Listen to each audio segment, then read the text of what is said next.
মুরগি কবির। মুরগি কবিরের সাথে দেখলাম এনায়েতুল্লাহ আব্বাসী যখন টকশোতে কথা বলছেন, একটা কথা ছাড় দেন নাই, মুজাহিদের মতো হুঙ্কার দিয়ে সত্য কথা তুলে ধরেছেন। হকের উপরে দিনের উপরে টিকে থাকা হাতের মাঝে আগুনের কয়লা রাখার মতো কঠিন। যদি তোমার মনে হয় আমি বিপদে আছি, তারপরও হক কথা বলবই। আমারে জেলে নিলে জেলখানায় বসেও হক কথাই বলবো। বাহিরে থাকলেও বলবো, ভিতরে গেলেও বলবো, ভালো থাকলেও বলবো, ভালো না থাকলেও বলবো। এই সিদ্ধান্ত তুমি যদি নেও, দেখবা হাতের মাঝে আগুনের কয়লা রাখার মতোই পরিস্থিতি কঠিন হয়ে গেছে। মুফাসসিরে কোরআন দর্শনকারী নয়, উনি অগ্নি সংযোগকারী নয়, তিনি হত্যাকারী নয়।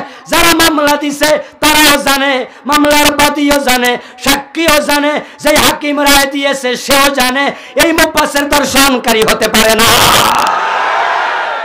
কিন্তু তারপরও কেন জেলে? অপরাধ একটা, তিনি হক কথা বলতে দ্বিধা করতেন না। ময়না পাখি খাঁচায় বন্দি, কাউয়া পাখি ডালে ডালে ঘোরে, স্বাধীন। এই বাড়ি থেকে উড়াল দিয়ে ওই বাড়ি যায়, ওই বাড়ি থেকে ওই বাড়ি যায়। শুধু গাছের আগায় না, মাঝে মাঝে মাটিতেও নামে। হেরে কেউ ধইরা খাঁচায় বরে না, কিন্তু ময়না খাঁচায়। কাকে ময়না পাখি রে কয়, কিরে তুই খাঁচায় কেন? আমি কত স্বাধীন, দেখ কত উড়ে বেড়াই, খাই, শরীর কত নাদুস নুদুস। ময়না বলে, তোমার মতো হলে আমারও তাই হতো, আমার অপরাধ, আমি কেন কথা বলি? এখন হক কথা আপনি বলতে হবে আপনার নিজের ঈমানের স্বার্থে, ঠিক না? আসসালামু আলাইকুম ওয়া রাহমাতুল্লাহি ওয়া বারাকাতুহু। আলহামদুলিল্লাহ আলহামদুলিল্লাহি নাহমাদুহু ওয়া নাস্তাঈনুহু ওয়া নাস্তাগফিরুহু ওয়া নাউযু বিল্লাহি মিন শুরুরি আনফুসিনা ওয়া মিন সাইয়্যাতি আমালিনা। من يهد الله فلا مضل له ومن يضلل فلن تجد له وليا مرشدا. وأشهد أن لا إله إلا الله وأن محمدا عبده ورسوله. أما بعد فقد قال الله تعالى في كلامه المجيد.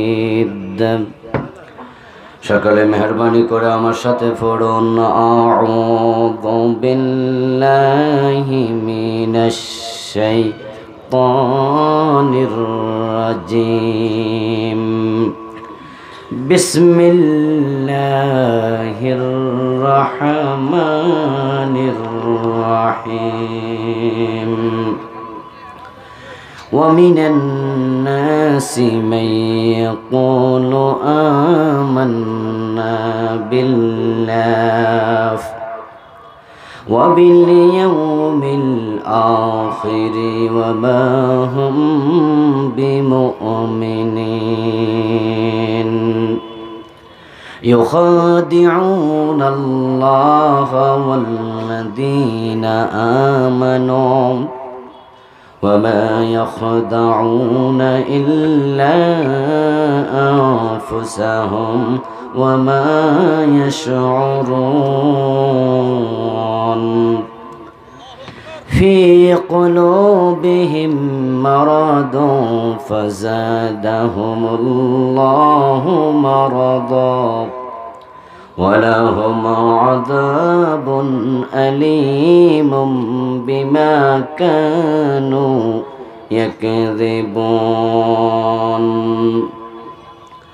قال النبي صلى الله عليه وسلم آية المنافق ثلاث إذا حدث كذب وإذا وعد أخلف وإذا اؤتمن خان وقال إذا أربع من كن فيه فهو منافق خالص إذا خاصم فجر أو كما قال النبي عليه الصلاة والسلام সকলে দয়া করে দরুদ ইব্রাহিম পড়ুন আল্লাহুম্মা সাল্লি আলা মুহাম্মাদিন ওয়া আলা আলি মুহাম্মাদ কামা সাল্লাইতা আলা ইব্রাহিম ওয়া আলা আলি ইব্রাহিম ইন্নাকা হামিদুম মাজিদ আল্লাহুম্মা বারিক আলা মুহাম্মাদিন ওয়া আলা আলি মুহাম্মাদ কামা বারাকতা আলা ইব্রাহিম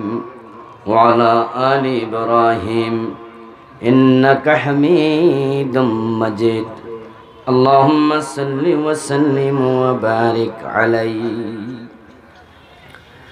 কাগারছড় তালতলা বাজার সমাজ কল্যাণ ফাউন্ডেশন ও এলাকাবাসীর উদ্যোগে আয়োজিত আজকের এই চমৎকার সপ্তম বার্ষিক ইসলামী মহাসম্মেলনের মুআজ্জাজ মুকাররম সম্মানীয় সভাপতি বিশিষ্ট আলেমে দ্বীন মুহতারাম মাওলানা আলহাজ মোহাম্মদ আসাদুল্লাহ সাহেব, আল্লাহ তাআলা হুজুরের নেক হায়াত দারাজ করুন।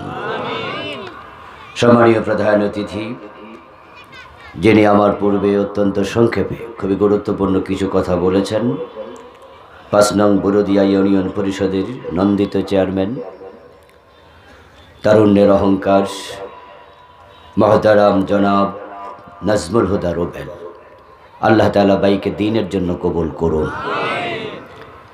আপনারা ইতিমধ্যে জেনেছেন যে পাকুন্দিয়াতে মাহফিল হচ্ছে না বললেই চলে। করোনার বিপর্যস্ততার কারণে প্রশাসন একটু সতর্ক। এরপরেও পাকুন্দিয়াতে কয়েকটি প্রোগ্রাম হয়েছে, আজকের প্রোগ্রামটা চলমান আছে। এর পিছনে যিনি সবচেয়ে বেশি ভূমিকা রেখেছেন আমাদের প্রিয় ভাই নাজমুল হুদা রুবেল। দ্বীনের জন্য, কোরআনের জন্য আল্লাহ আমার ভাইকে কবুল করুন। দেশ এবং জাতির আরো বড় খেদমতের জন্য আল্লাহ তাকে তৌফিক দিন। আজকের মাহফিলে ঠিক এই টাইমে আলোচনা করার কথা ছিল। সারা বাংলাদেশে যিনি আলোচনা করে আলোড়ন সৃষ্টি করেছেন, আন্তর্জাতিক খ্যাতি সম্পন্ন মুফাসসিরে কোরআন, আমাদের সকলের প্রিয় মুহতারাম হাফিজ মাওলানা মুফতি আমির হামজা সাহেব, উনি আসতে পারেননি বা আসেননি, যে কোনো কারণ এর পিছনে আছে। আমরা দোয়া করব আল্লাহ যেন ওনাকে কোরআনের জন্য কবুল করেন, এই ময়দান যেন তার জন্য আল্লাহ উন্মুক্ত করে দেন। আমাদের রুবেল ভাইয়ের প্রতি আমার অনুরোধ থাকবে, ভবিষ্যতে যেন হামজা ভাই বড় বড় মাহফিল করতে পারে, এই বিষয়ে তিনি ভূমিকা রাখবেন, বলেন ইনশাআল্লাহ।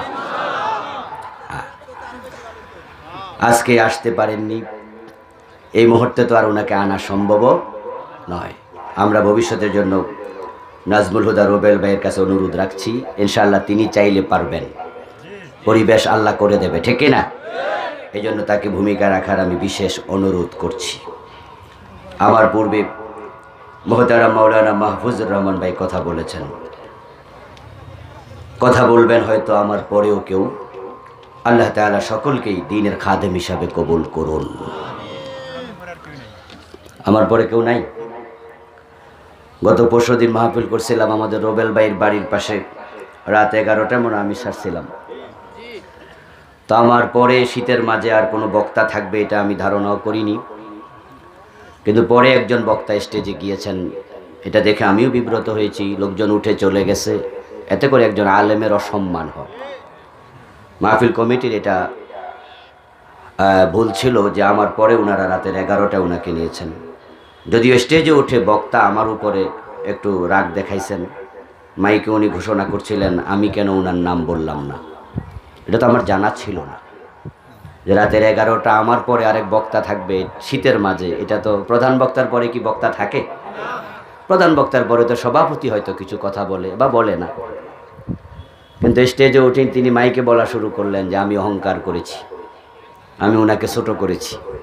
এই কথাগুলো শুনে আমার একটু কষ্ট লেগেছে, এটা তো আমার জানা ছিল না, এই জন্য আজকে জিজ্ঞাসা করে নিলাম, না হয় পরে আইসে আবার আমারে বকবো। আল্লাহ তাআলার পবিত্র জাতের লাখো কোটি শুকরিয়া জ্ঞাপন করছি, যে মহান মনিব অত্যন্ত মেহেরবানি করে এই ভর দুপুর বেলায় দুনিয়ার যাবতীয় ঝামেলা কার্যক্রম পাশ কাটিয়ে কোরআনের ময়দানে কোরআনের কথা বলার জন্য, শোনার জন্য আমাদের হাজির হওয়ার তৌফিক দিলেন। কৃতজ্ঞতা আল্লাহকে জানাই, করোনার বিপর্যস্ততার মাঝে যিনি আমাদেরকে সুস্থ রেখেছেন। পৃথিবীতে এমন দেশও ছিল একদিনে 5,000 7,000 করোনায় মারা গেছে, তারা বড় সতর্ক। আমেরিকার নিউ ইয়র্কে একদিনে 3,000 5,000 মারা গেল, ইটালিতে ফ্রান্সে মারা গেল। তারা উচ্চ শিক্ষিত, তারা স্বাস্থ্য সচেতন, কিন্তু বাংলাদেশের মানুষ খুবই অসচেতন।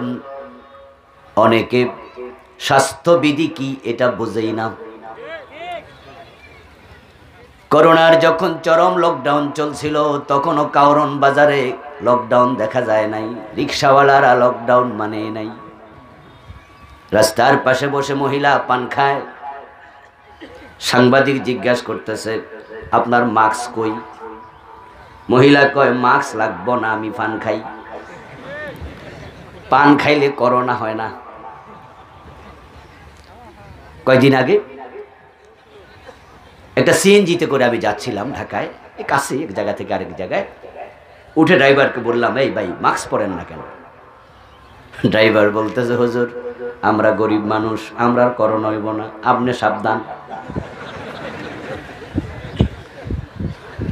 এই হলো সচেতনতা, যে দেশের মানুষ করোনার সচেতনতা বোঝে না।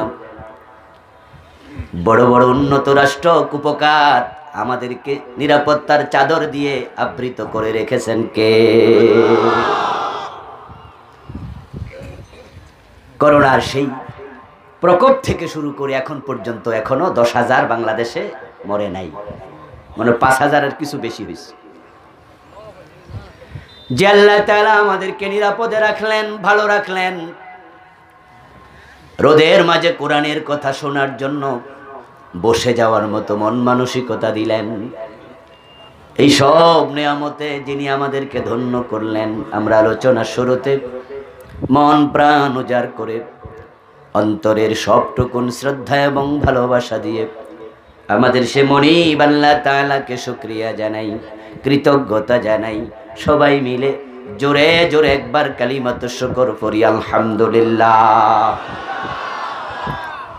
দরুদ ও সালাম বিশ্ব নবী সাইয়্যিদুল মুরসালিন ইমামুনা কুদওয়াতুনা হাবিবুনা সানাদুনা তাবিবু কুলুবিনা মুহাম্মাদুর রাসূলুল্লাহ সাল্লাল্লাহু আলাইহি ওয়াসাল্লামের উপর, সাহাবায়ে কেরাম ও শুহাদায়ে জামের আলা ইল্লিয়িন আল্লাহ তাআলার কাছে কামনা করছি, বলুন আমিন। সম্মানীয় ভাইয়েরা, আমি আপনাদের সম্মুখে পবিত্র কোরআন মাজিদ থেকে সূরাতুল বাকারার 8, 9 এবং 10 নম্বর আয়াতে কারিমা তিলাওয়াত করেছি। বিশ্বনবীর পবিত্র মুখনসৃত একখানা ছোট্ট হাদিসে নববী পাঠ করেছি। আল্লাহ তাআলা তৌফিক দান করলে এখান থেকে কিছু কথা বলবো। ওয়ামা তৌফিকি ইল্লা বিল্লাহ। আল্লাহ তাআলা বলছেন ওয়া মিনান নাস মান ইয়াকুলু আমান্না, এমন কিছু মানুষ ছিল, আছে, ভবিষ্যতেও থাকবে, যারা বলবে ঈমান এনেছি। আমান্না বিল্লাহ, তারা বলবে আল্লাহর উপরে ঈমান এনেছি।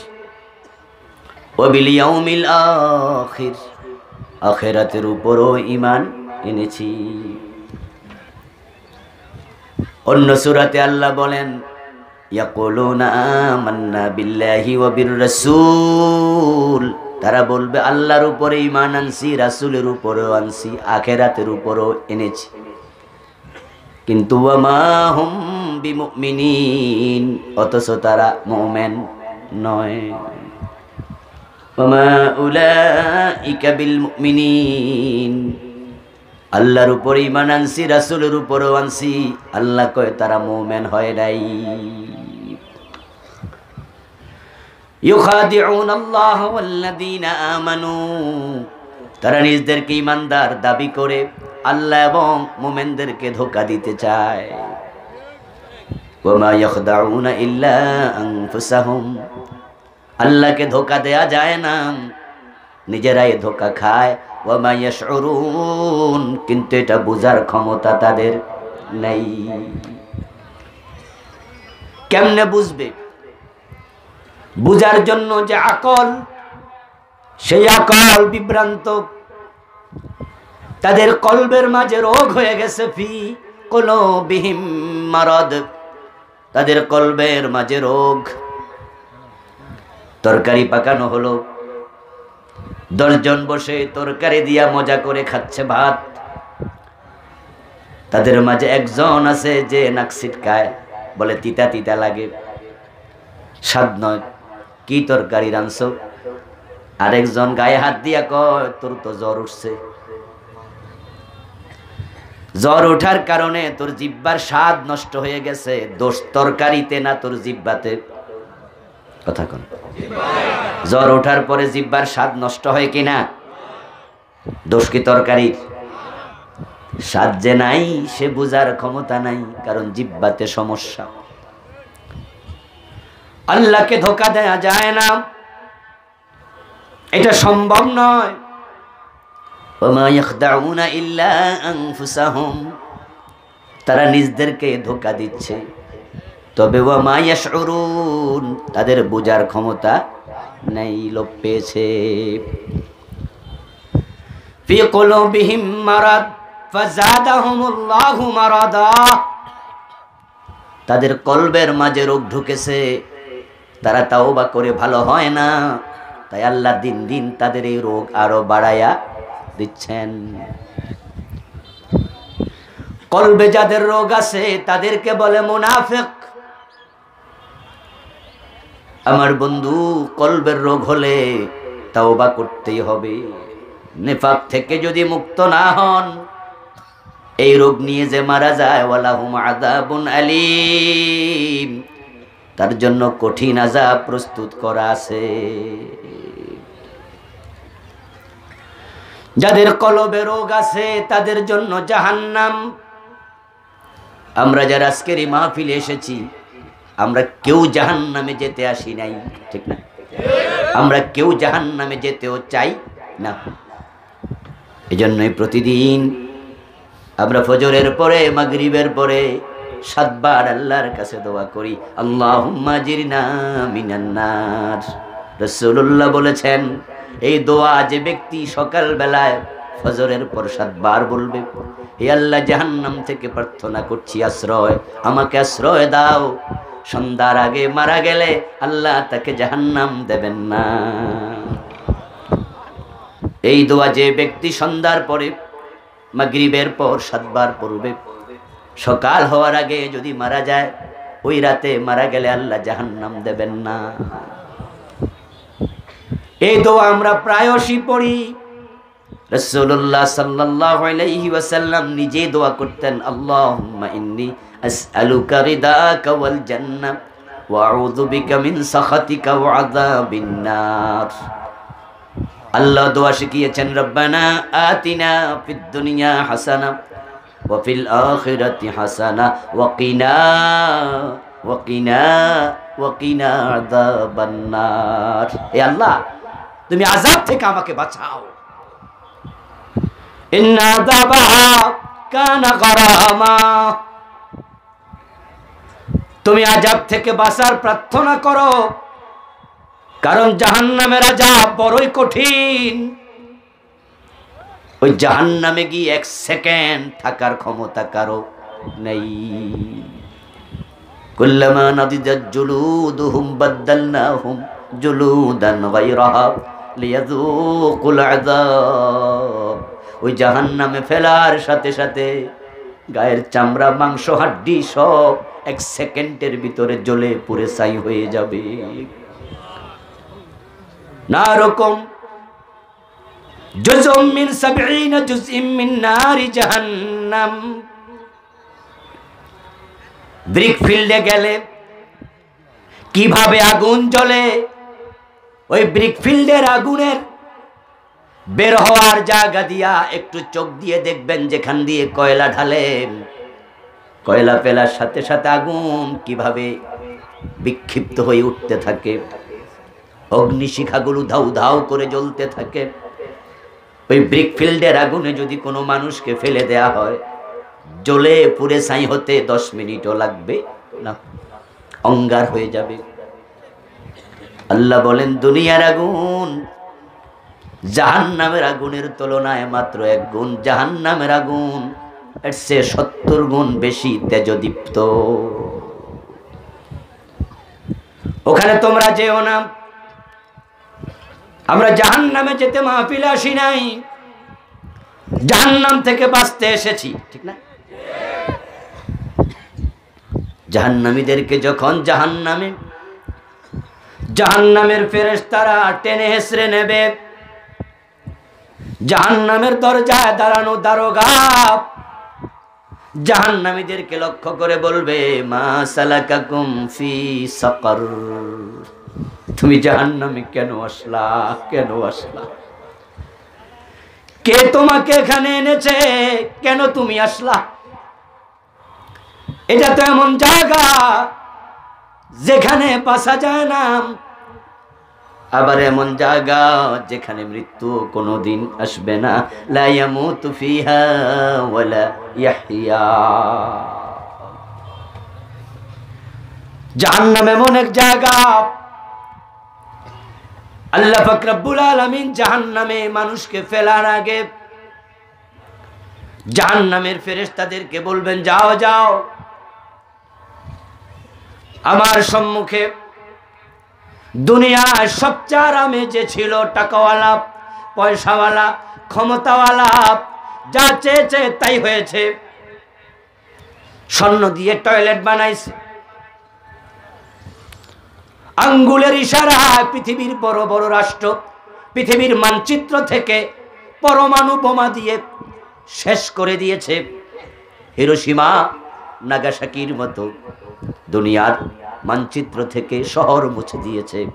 কি ক্ষমতা, কত টাকা, দুনিয়ার সবচেয়ে আয়েশি জীবন যে যাপন করেছে তাকে নিয়ে আসো। ইউতা ইয়াউমা ইজিন বিআনউমিন মিনাল কুফার, আনউমিন নাস মিনাল কুফার। দুনিয়াতে কাফেরদের মাঝে সবচেয়ে বেশি নিয়ামত পেয়েছে আনউম, সবচেয়ে বেশি নিয়ামত ওয়ালা ও ব্যক্তিকে আনো। একবারে সিরিয়াল 1 নাম্বার, অর্থের দিক থেকে, ক্ষমতার দিক থেকে, আরামের দিক থেকে, বাড়ি গাড়ি নারী কিচ্ছুর অভাব নাই। জন্মসূত্রে কোটিপতি, সোনার চামচ মুখে নিয়ে জন্ম নিয়েছে, বাবা 1000 কোটি টাকার মালিক।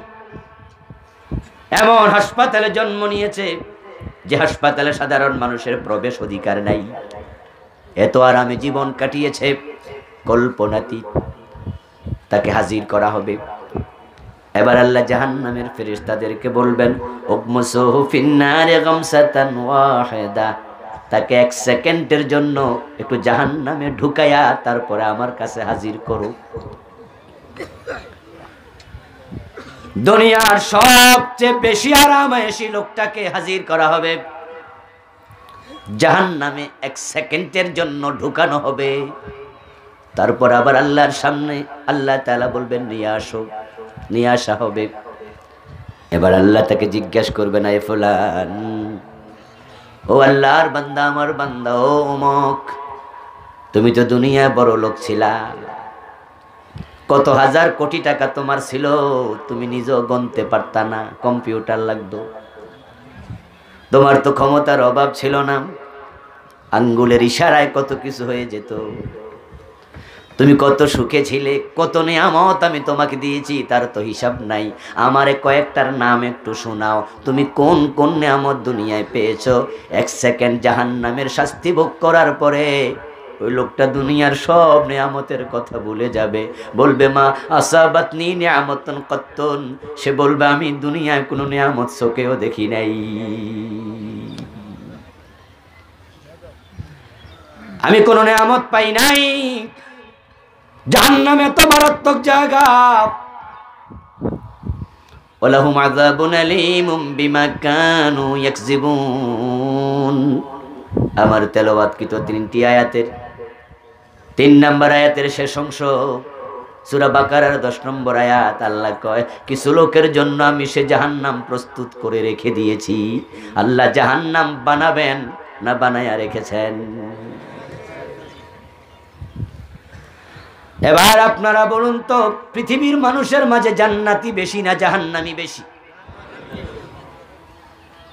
ও বন্ধু, শুধু ইহুদি জাহান্নামী নয়, খ্রিস্টান জাহান্নামী নয়, হিন্দু জাহান্নামী নয়, মুসলমানের মাঝেও জাহান্নামী আছে না নাই? রাসূলুল্লাহ বলেছেন আমার উম্মত ৭৩ দলে বিভক্ত হবে, তার মাঝে জান্নাতি হবে মাত্র 1 দল, জাহান্নামী হবে ৭২ দল।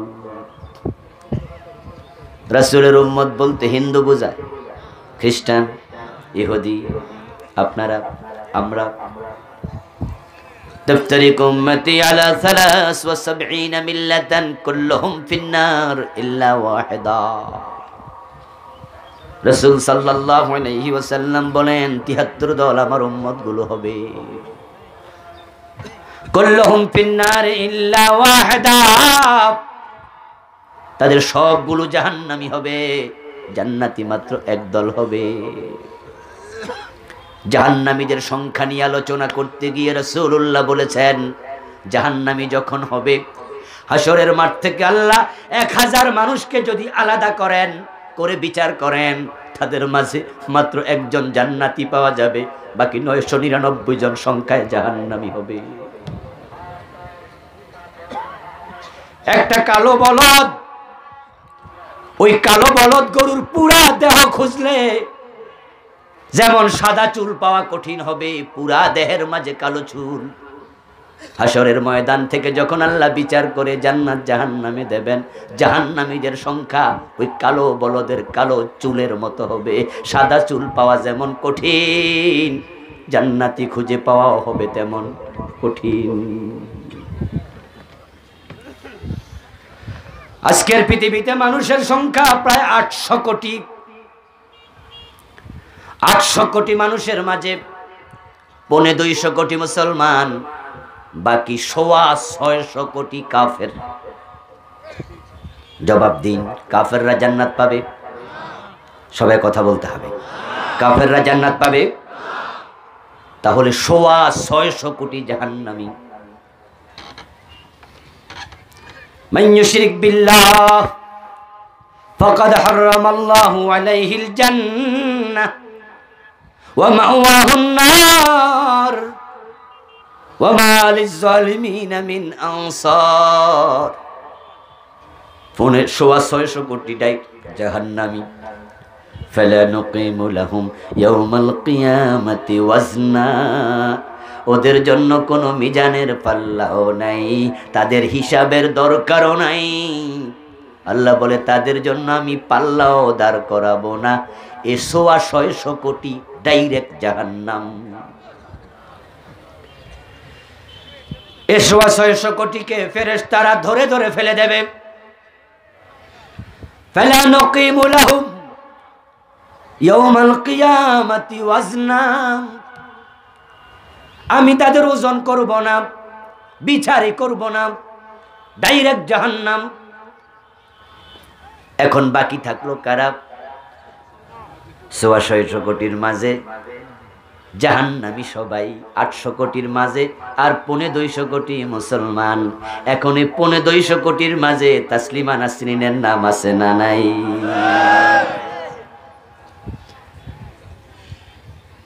আমার ভাইয়েরা, কবি চৌধুরী আহমদ শরীফ তাসলিমা নাসরিন, থাবা বাবা রাজীব, দাউদ হায়দার, সালমান পারসি, এমন আরো কিছু নাস্তিক আছে না নাই?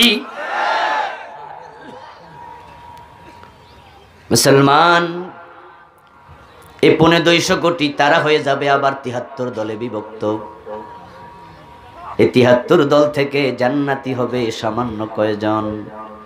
এখন জান্নাতি যে কয়জনই হোক না কেন, সংখ্যায় কম হোক না কেন, তাদের তালিকায় আমাদের নাম থাকা দরকার আছে কিনা? আমারটা থাকা চাই, আমারটা থাকতে হবে। আমি জাহান্নামে যেতে চাই না, জাহান্নামে বাঁচা সম্ভব না, যাওয়া সম্ভব না, টিকে থাকা সম্ভব না, এ কঠিন আযাব আমি নিতে চাই না। আমার নাম জান্নাতের তালিকায় থাকবে। দুনিয়ার সবাই মিলে যদি জাহান্নামীদের কাতারে চলে যায়, মিছিল করতে করতে আমি একা হলেও জান্নাতীদের কাতারে মাথা উঁচু করে দাঁড়াতে হবে।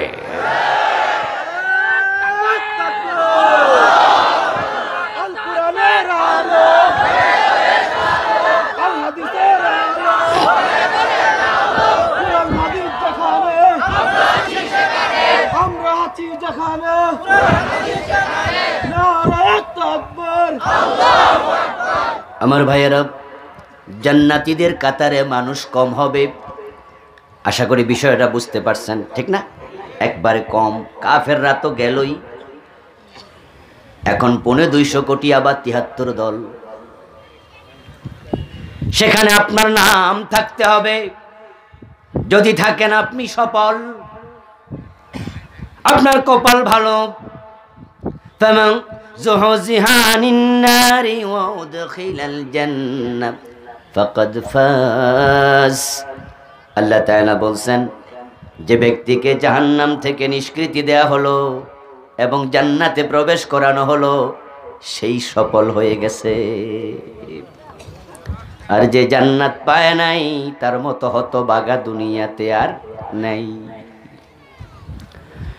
আমার বন্ধু, বাংলাদেশের সবচেয়ে ধনী মানুষ সালমান এফ রহমান, ইউসুফ আব্দুল্লাহ হারুন, ওই আপনাদের নরসিংদীর আব্দুল কাদের মোল্লা, ওনারা যে গাড়িতে চলে, ওই গাড়িগুলোর দাম 2 কোটি, 3 কোটি, 5 কোটি। পার্সোনাল বিমান আছে, হেলিকপ্টার আছে, এমন মানুষও দুনিয়ায় আছে। ওনাদের গাড়ির দাম 3 কোটি। আমরা অনেকে জীবনে 3 কোটি টাকা একসাথে দেখিও নাই। বাংলাদেশের সবচেয়ে ধনী মানুষটা যদি এক পাশে দাঁড় করানো হয়, তার গায়ের জামা অনেক দামি, মাথার টুপি অনেক দামি, শুধুমাত্র পায়ের জুতার দামে আছে 20-50 হাজার, হাত ঘড়ির দাম আছে 1-1.5 লাখ। ওই লোকটা এবং তার পাশে যদি একটা গরিব লোক দাঁড় করানো হয়, যার গায়ে ছেঁড়া কাপড়, গন্ধ হয়ে গেছে, 7 দিনও একবার ধুইতে পারে না এক সেট কাপড়। আমার বন্ধু, খাওয়ার জন্য খাবার নাই, থাকার জন্য ঘর নাই, রাস্তায় ঘুমায়, পরের রিক্সা ভাড়া চালায়, কিন্তু নামাজ কাজা করে না, রোজা কাজা করে না। ওই গরিব মানুষটা ঈমান হারায় নাই। তাকে দেখতে যত বিশ্রী হোক, গায়ের কাপড় যত ছেঁড়া হোক, যদি সে জান্নাতি হয়, আর তার বিপরীতে সবচেয়ে বড় ধনী লোকটা যদি দাঁড়ায়া থাকে, সে জান্নাতি না হয়, আমি আল্লাহর কসম করে বলি, রিক্সাওয়ালা সফল, ওই ধনী লোকটা ব্যর্থ, চরমভাবে ব্যর্থ, চরমভাবে ব্যর্থ। আমাদের রোবেল ভাইয়ের আগে একজন ভাই বক্তৃতা দিয়েছে, আসাদ ভাই, উনি 1-2 মিনিট কথা বলেছে, খুব দামি কিছু কথা বলেছিলেন। দুনিয়ার জীবন চলে যাবে, কষ্টে হোক আর সুখে হোক, চলেই যাবে। আখিরাত আখিরাত, সারিউ ইলা মাগফিরাতিম মির রাব্বিকুম ওয়া জান্নাহ। এই মাইক কলা, এটা তুলতে হবে, উপরে ওঠো। সারিউ ইলা মাগফিরাতিম মির রাব্বিকুম ওয়া জান্নাহ। আল্লাহ তাআলা কোরআন মাজিদে আমাদেরকে তাই বলছেন, দুনিয়ার দিকে নয় রে, জান্নাতের দিকে দৌড়াও, জান্নাতের দিকে দৌড়াও। দুনিয়ার দিকে দৌড়ায় লাভ নাই, কারণ এমনও তো হতে পারে টাইলস দিয়ে, মার্বেল পাথর দিয়ে কোটি টাকা খরচ করে বাড়ি বানাইছো, আগামী বৃহস্পতিবারে হুজুর দাওয়াত দিয়া দোয়া পড়াইয়া উঠবা, কিন্তু বুধবারে রাতে তুমি নেই। এমন হয় না? এমন হয় কি না? এখন এই যে কোটি টাকার বাড়ি, মরে দেখো দোস্ত, যদি তুমি মৃত্যুবরণ করো, তোমাকে এক রাত বাড়িতে রাখতে হয়, পরের দিন সকাল 10টায় জানাজা হবে। তোমার এসি রুমে তোমাকে ঢুকাবে না, বারান্দায় রেখে দেবে।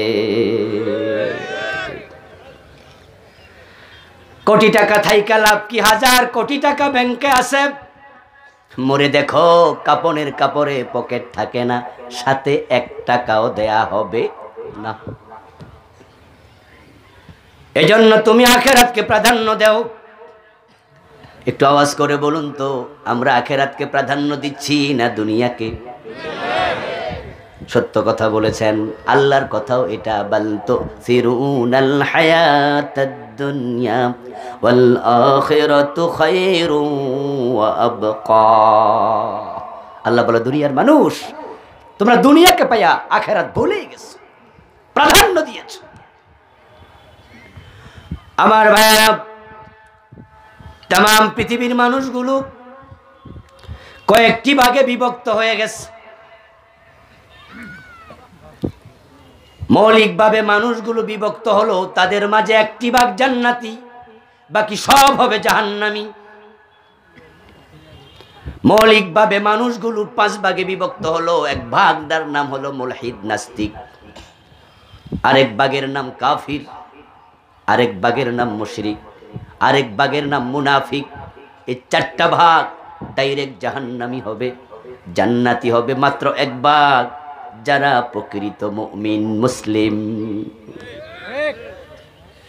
প্রকৃত মুমিন প্রকৃত মুসলিমের সংখ্যা ওই যে কালো গায়ের গায়ে, কালো গরুর গায়ে সাদা একটা পশমের মতো। অনেক নামাজি পাওয়া যায়, টুপিওয়ালা আছে, দাড়িওয়ালা, পাজামা পাগড়িওয়ালা, মেসওয়াক দাড়িওয়ালা আছে, কিন্তু ইমানওয়ালার সংখ্যা বড়ই কম। এত কমছে, কত মসজিদ আছে, ইমাম সাহেবেরও ইমান নাই।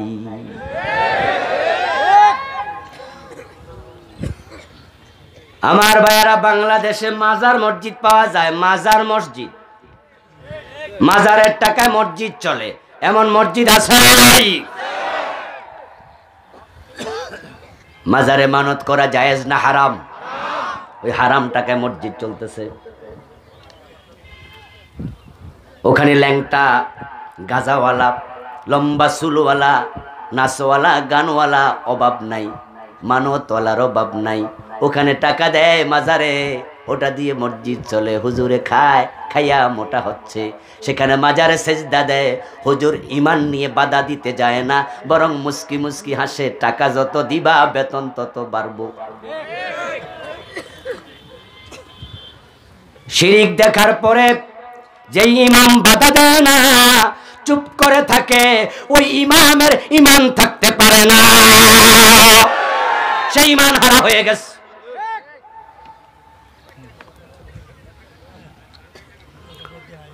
রাসূল সাল্লাল্লাহু আলাইহি ওয়াসাল্লামের কাছে প্রশ্ন করা হলো, মাল ঈমান, হুজুর ইমান কি? ইমান যে আমার আছে আমি বুঝবো কেমনে?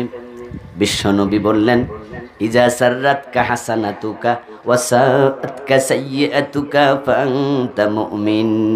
ইমান আছে না নাই তুমি কেমনে বুঝবা? শোনো, যখন ভালো কাজ করলে ভালো লাগবে, অন্যায় করলে খারাপ লাগবে, বুঝবা ইমান এখনো আছে। অন্যায় করার পর যার খারাপ লাগে না, বুঝতে হবে তার ইমান দিলে নেই। শিরিক দেখার পরে তুমি চুপ করে কেমনে থাকো? শিরকের বিরুদ্ধে জিহাদ করার জন্য ইয়ামান থেকে শাহজালাল বাংলাদেশে এসে গেছে, আরব থেকে খাজা মাইনুদ্দিন চিশতি ভারতে এসে গেছে, সাহাবায়ে কেরাম तमाम দুনিয়া ছড়ায় পড়ছে, শিরকের বিরুদ্ধে হাতে তলোয়ার নিয়ে জিহাদ করছে। আর তুমি ইমাম, তোমার সামনে মাজারে শিরিক চলে, তুমি বাধা দেও না, বুঝাই গেল তুমি ইমানদার হতে পারো না।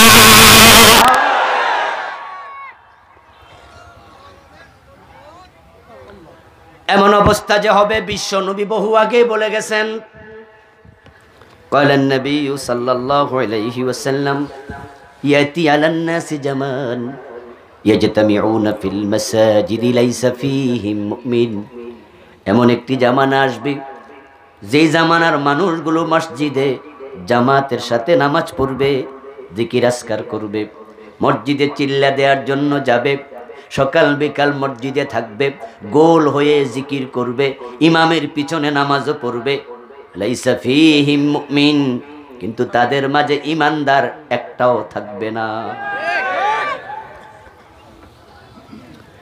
ইমানদারহীন, যার ইমান নাই, ইমানহীন লোক, সে নামাজ পড়ে লাভ কি? কোনো লাভ নাই। কিয়ামত হবে শুক্রবারে আসরের টাইমে। বলেন নবী সাল্লাল্লাহু আলাইহি ওয়াসাল্লাম, লা তাকুমুস সাআতু ইল্লা ইয়াউমাল জুমুআ। রাসূলুল্লাহ বলেছেন কিয়ামত হবে জুমার দিন। অন্য হাদিসে পাওয়া যায় আসরের সময় শুরু হবে। যেদিন কিয়ামত হবে আসরের টাইমে, সেদিন কি জুমার নামাজ হবে না? সেদিন কি কাবাগর কাফেররা দখল করে নিয়ে যাবে? বাইতুল মুকাররম হিন্দুরা দখল করবে? অসম্ভব। সেদিনও কাবা শরীফে নামাজ হবে, মসজিদে নববীতে নামাজ হবে, বাইতুল মুকাররমেও নামাজ হবে, কিন্তু ইমানদার থাকলে তো কিয়ামত হয় না। কাবার ইমামেরও ইমান থাকবে না। সহিহ মুসলিমের হাদিস, ক্বালা নবী সাল্লাল্লাহু আলাইহি ওয়াসাল্লাম, লা তাকুমুস সাআতু আলা আহাদিন ইয়াকুলু আল্লাহ আল্লাহ। জমিনে আল্লাহ আল্লাহ বলার মতো একজন থাকলেও কিয়ামত হবে না। কিয়ামত যত আগাবে ঈমানওয়ালা ততই কমবে, ঠিক না? ঈমানওয়ালা কমতে থাকবে, কমতে থাকবে। মসজিদগুলোতে ইমাম থাকবে, মুয়াজ্জিন থাকবে, ঈমানওয়ালা থাকবে না। এমন মসজিদ হবে 1400 বছর আগে রাসূল বলছেন। এই হাদিস বাস্তব। বর্তমান বাংলাদেশে ঢাকা গেল বকশীবাজারে কাদিয়ানীদের মসজিদ পাবেন। কাদিয়ানীদের কয়েকশো মসজিদ বাংলাদেশে আছে। তাদের মসজিদগুলোতে নামাজ হয় না, আজান হয় না, ইকামত হয় না, ইমাম সাহেব নাই, মুয়াজ্জিন নাই, কিন্তু ইমানদার কয়জন আছে? ইমামও কাদিয়ানী, মুয়াজ্জিনও কাদিয়ানী, মুসল্লিও কাদিয়ানী, 5 ওয়াক্ত নামাজ পড়ছে, কপালে কালো দাগ ফেলেছে, কিন্তু ইমান। শুধু কাদিয়ানীদের মসজিদ নয়, কত মসজিদ বাংলাদেশে। কিয়ামতের আগে মুমিন কমবে, এটাই হলো হাদিস। قال النبي صلى الله عليه وسلم بدأ الإسلام غريبا سيعود كما بدأ। বিশ্বনবী বলেন, ইসলাম গরিব অবস্থায় শুরু হয়েছিল তার যাত্রা, আবার ধীরে ধীরে গরিব হয়ে ফিরে আসবে।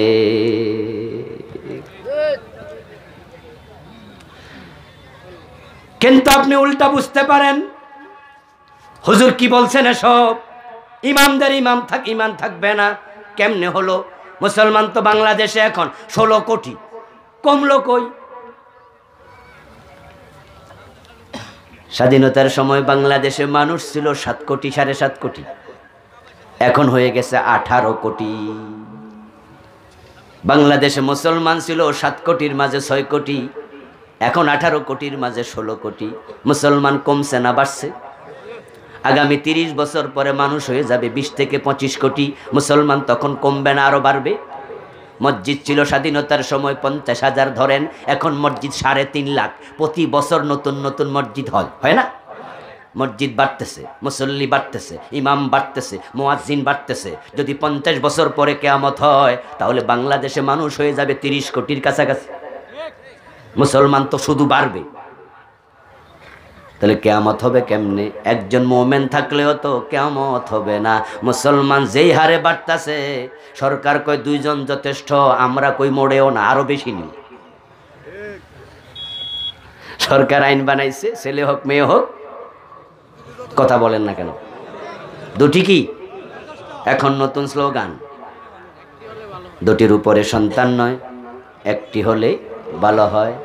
কিন্তু এলাকা হিসাব করে দেখেন, এখনো 5-6 জন বাচ্চার মা বাপ আছে না নাই? মানুষ যে হারে বাড়ে, মোমেন তো বাড়তেছে। এইভাবে 16 কোটি 18 কোটি 30 কোটি হলে কিয়ামতটা হবে কেমনে? মোমেন থাকলে তো কিয়ামত হবে না। আসলে বাস্তবতা কি? বাস্তবতা হলো মুমিনগুলো সূরতে মুমিন হবে, বাস্তবে ঈমান হারা হয়ে যাবে। ইউসবিহুর রাজুলু মুমিনান ফায়ুমসি কাফিরা। রাসূলুল্লাহ বলেন সকাল বেলায় মুমিন থাকবে, সন্ধ্যা বেলায় কাফের হবে। আস-সাবিরু মিনহুম আলা দীনিহি কাল কাবিদ আলাল জামার।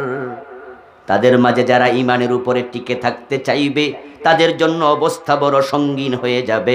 হাতের মাঝে আগুন রাখা যত কঠিন, ঈমান রাখা তত কঠিন হবে। প্রকৃত ঈমানওয়ালা যারা, তারা ঘরে ঘুমাতে পারে না। ডজন ডজন মামলা, হক কথা বললে ইমামের চাকরি থাকে না। সত্যের পথে যারা আছে তাদেরকে বিনা দোষে জেলখানায় যাওয়া লাগে।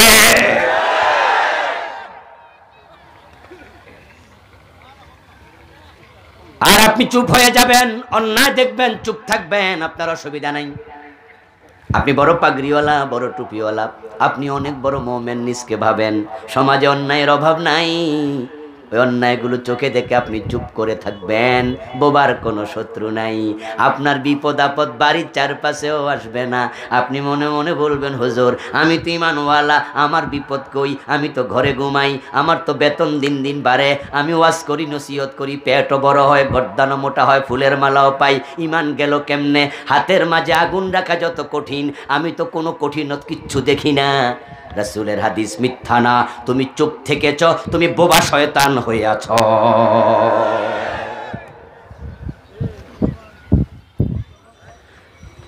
আস-সাকিতু আনিল হাক্কি শায়তানুন আখরাস।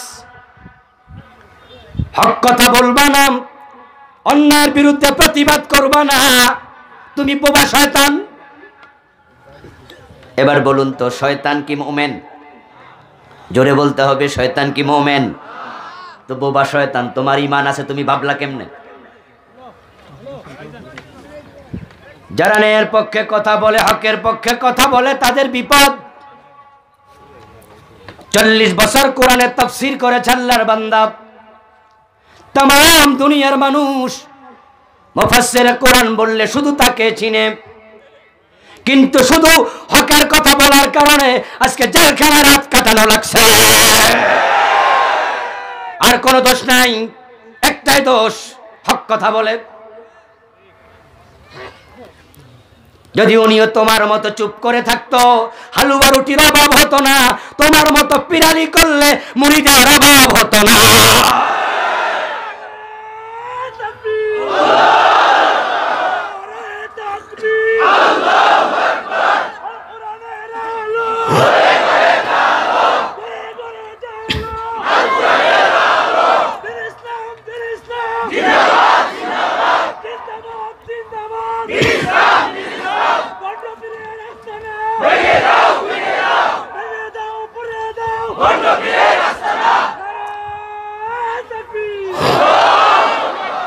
আমার বন্ধু, হক কথা বলার মাঝে বিপদ আছে না নাই?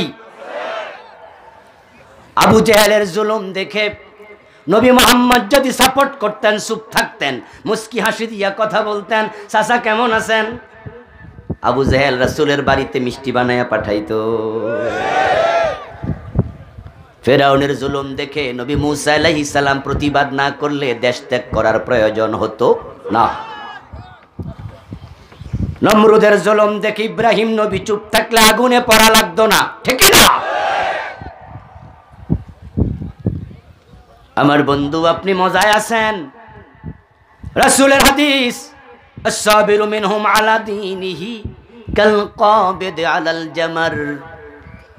হকের উপরে, দিনের উপরে টিকে থাকা হাতের মাঝে আগুনের কয়লা রাখার মতো কঠিন। যদি তোমার মনে হয় আমি বিপদে আছি, তারপরও হক কথা বলবই। আমারে জেলে নিলে জেলখানায় বসেও হক কথাই বলবো। বাহিরে থাকলো বলবো, ভিতরে গেল বলবো। ভালো থাকলেও বলবো, ভালো না থাকলেও বলবো।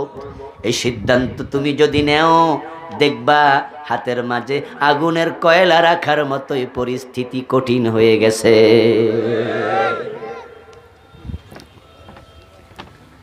মুফাসসিরে কোরআন দর্শনকারী নয়, উনি অগ্নি সংযোগকারী নয়, তিনি হত্যাকারী নয়। যারা মামলা দিছে তারাও জানে, মামলার বাদীও জানে, সাক্ষীও জানে, যে হাকিম রায় দিয়েছে সেও জানে এই মুফাসসির দর্শনকারী হতে পারে না। কিন্তু তারপরও কেন জেলে?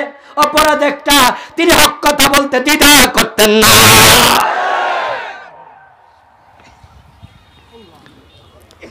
ময়না পাখি খাঁচায় বন্দি, কাউয়া পাখি ডালে ডালে ঘোরে, স্বাধীন। এই বাড়ি থেকে উড়াল দিয়ে ওই বাড়ি যায়, ওই বাড়ি থেকে ওই বাড়ি যায়। শুধু গাছের আগায় না, মাঝে মাঝে মাটিতেও নামে। হেরে কেউ ধইরা খাঁচায় বরে না, কিন্তু ময়না খাঁচায়। কাকে ময়না পাখিরে কয়, কিরে তুই খাঁচায় কেন? আমি কত স্বাধীন, দেখ কত উড়ে বেড়াই, খাই, শরীর কত নাদুস নুদুস। ময়না বলে, তোমার মতো হলে আমারও তাই হতো, আমার অপরাধ, আমি কেন কথা বলি।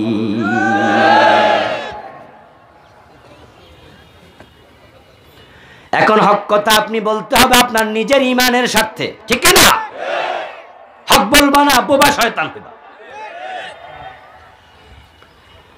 যদি আমরা সবাই হক কথা বলা শুরু করতাম, তাহলে এই দেশে কেউ অন্যায় করার সাহস দেখাতো না।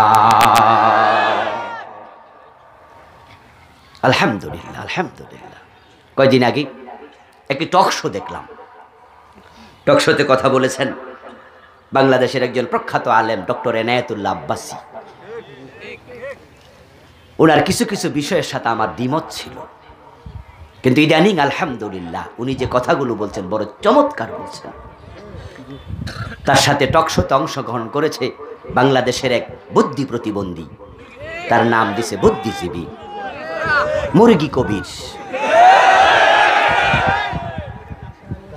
মুরগি কবিরের সাথে দেখলাম এনায়েতুল্লাহ আব্বাসী যখন টক শোতে কথা বলছেন, একটা কথা ছাড় দেন নাই, মুজাহিদের মতো হুঙ্কার দিয়ে সত্য কথা তুলে ধরেছেন।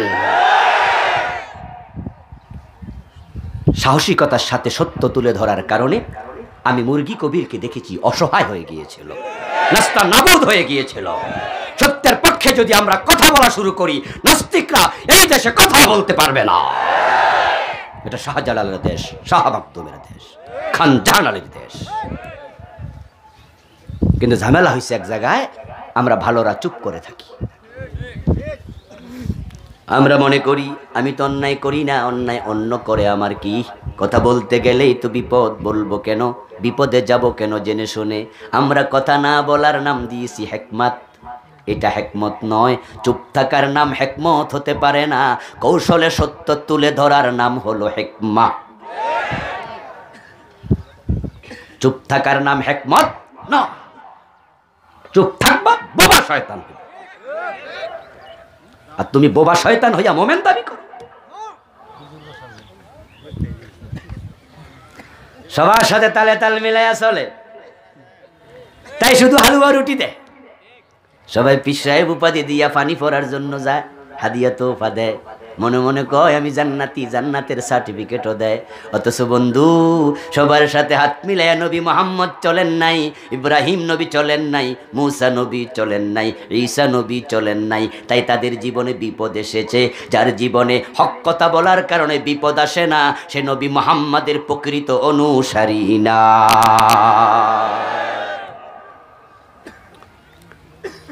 এখন মানুষগুলো বিভক্ত হয়ে যাবে 5 গ্রুপে।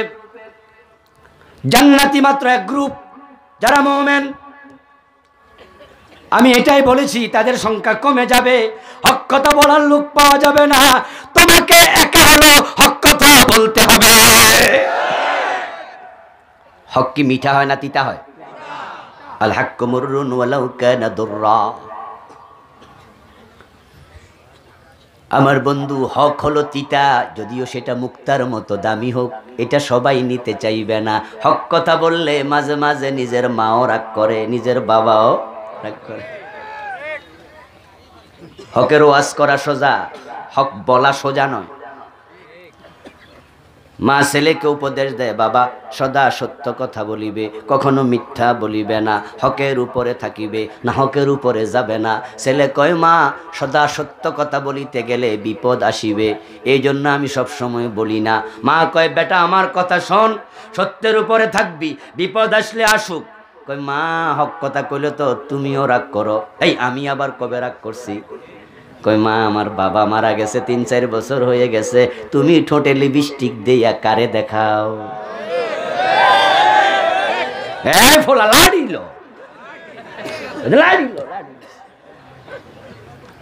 বেদব, তুই আমার এসব কস। মা দেখো, হক কথা কইলে তুমিও রাগ করো, কারণ তোমার ঠোঁটের লিপস্টিক দেখার জন্য আমার বাবার হক, ঠিক না? বাবা তো নাই, তুমি কেন ঠোঁটে লিপস্টিক দেখো? মা কয়, জারুগা ফোলা তো খুব জারুগ হয়ে গেছে, এই তোরে কি এই হক কথা কইতে কইছি? হ্যাঁ মা, তুমি যেমন নারাজ হও অন্যরাও নারাজ হবে।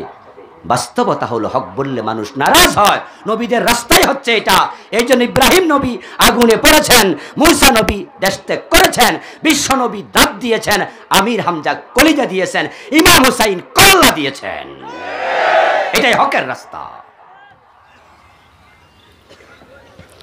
4 গ্রুপ মানুষ জাহান্নামী হবে, জান্নাতি 1 গ্রুপ হবে। প্রথম গ্রুপ জাহান্নামী যারা মুলহিদ, নাস্তিক, যারা বলে আল্লাহ বলতে কেউ নাই। এমন কথা বলার মতো লোক বাংলাদেশে আছে না নাই? আগে সংখ্যা খুব কম ছিল, এখন এই সংখ্যাটা বেড়ে যাচ্ছে দিন দিন। তসলিমা নাসরিন যখন নাস্তিকতা করেছে বাংলাদেশে, তাকে সহযোগিতা করার মতো লোক খুঁজে পায় নাই, তাই রাতের অন্ধকারে বোরকা পরে পালাতে বাধ্য হয়েছে। যখন সে বাংলাদেশ থেকে পালিয়ে যায়, তার পক্ষে লেখার মতো কোনো পত্রিকা ছিল না। জনকণ্ঠ কিছু লিখেছিল, অবস্থা খারাপ দেখে জনকণ্ঠ তার পক্ষে লেখা বন্ধ করেছিল। কিন্তু পরিতাপ, আমরা কিছুদিন আগে শাহবাগের মোড়ে দেখেছি হাজার হাজার নাস্তিক জড়ো হয়েছিল। অধিকাংশ ব্লগার নাস্তিক, সবাই নাস্তিক নয়, অধিকাংশই ছিল নাস্তিক। তাদের ব্লগগুলোতে তারা কোরআনের বিরুদ্ধে, রাসূলের বিরুদ্ধে, আল্লাহর বিরুদ্ধে এমন লেখালেখি করছে যেগুলো পড়াও কোনো মুমিনের পক্ষে সম্ভব নয়, মুখে উচ্চারণ করা অসম্ভব। থাবা বাবা রাজীব আপনাদের কাপাসিয়ার ছেলে, ওই নাস্তিক রাজীবকে কে বা কারা হত্যা করেছে আমরা জানি না। আর ইসলামের বিধান হলো ফৌজদারি বিধান, আইন নিজের হাতে তুলে নেওয়া যাবে না, এটা ইসলাম অনুমোদন করে না। যদি কেউ মোরতাদ হয়ে যায়, নাস্তিক হয়ে যায়, তাকে রাষ্ট্রের হাতে তুলে দিতে হবে, রাষ্ট্র বিচার করবে। যদি আপনি তার বিচার ব্যক্তিগতভাবে নাও করেন, আল্লাহ আপনারে পাকড়াও করবে না, তবে তার ব্যাপারে জাতিকে সজাগ করতে হবে। চোর ঘরে ঢুকেছে, আপনি চোর ধরেছেন, হাত কাটার দায়িত্ব আপনার নাকি রাষ্ট্রের? রাষ্ট্র যদি হাত না কাটে, আপনি চোর ধরে চুমু খাওয়া দরকার নাই। চোর ধরেছেন, হাত পা বেঁধে পুলিশের হাতে দেন, পুলিশ বাকি কাজ করবে। পুলিশ যদি হাত না কাটে, রাষ্ট্র যদি না কাটে, রাষ্ট্র জবাব দেবে, আপনাকে আল্লাহ পাকড়াও করবে না। এলাকায় যদি কেউ মদ পান করে, মদ পানকারীকে 80 বেত লাগানোর দায়িত্ব আপনার না রাষ্ট্রের? এগুলো ফৌজদারি আইন, ব্যক্তি করবে না। আমার বন্ধু, থাবা বাবা রাজীবকে কে বা কারা হত্যা করেছে আমরা জানি না, কিন্তু তার হত্যার পরের দিন ইনকিলাব পত্রিকা, তখন আমার দেশ পত্রিকা চলমান ছিল, পরে বন্ধ হয়েছে, আমার দেশ পত্রিকা সহ অনেকগুলো পত্রিকায় রিপোর্ট পড়লাম। এ থাবা বাবা রাজীব তার ব্লগের মাঝে কোরআন হাদিস, আল্লাহ রাসূলকে এমন অকথ্য ভাষায় গালিগালাজ করছে যেটা উচ্চারণ করাও অসম্ভব। অনেকগুলো কোট আমার মনে আছে, আমিও কোট করতে পারি, উদ্ধৃতি দিতে পারি, কিন্তু মুখে আসবে না, এত নিকৃষ্ট কথা লিখেছে। ও বন্ধু, নাস্তিকদের মাঝে একটা ছিল আসিফ মহিউদ্দিন। আমি তার একটা কথার উদ্ধৃতি দেই, বুঝবেন তারা কত জঘন্য, কত মারাত্মক পর্যায়ের নাস্তিক। সে লিখেছে, আসিফ মহিউদ্দিন তার ব্লগে লিখেছে, শাহবাগের মোড়ে যদি আল্লাহ নেমে আসে, সে আল্লাহকেও ফাঁসি দেবে।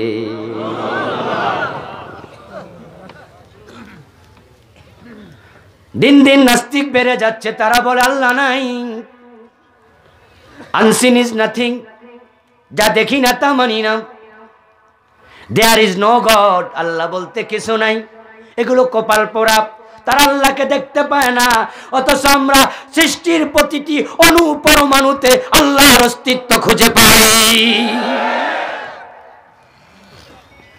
ওয়াফিল আরদি আয়াতুল লিল মুকিনিন, আমরা জমিনে যেদিকে তাকাই সেখানে আল্লাহর নিদর্শন দেখতে পাই।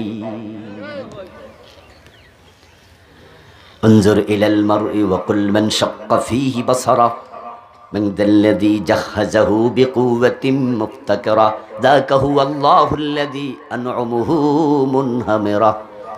আয়নার সামনে দাঁড়ায়া নিজের চোখ যখন দেখি, তখন আমরা আল্লাহকে খুঁজে পাই।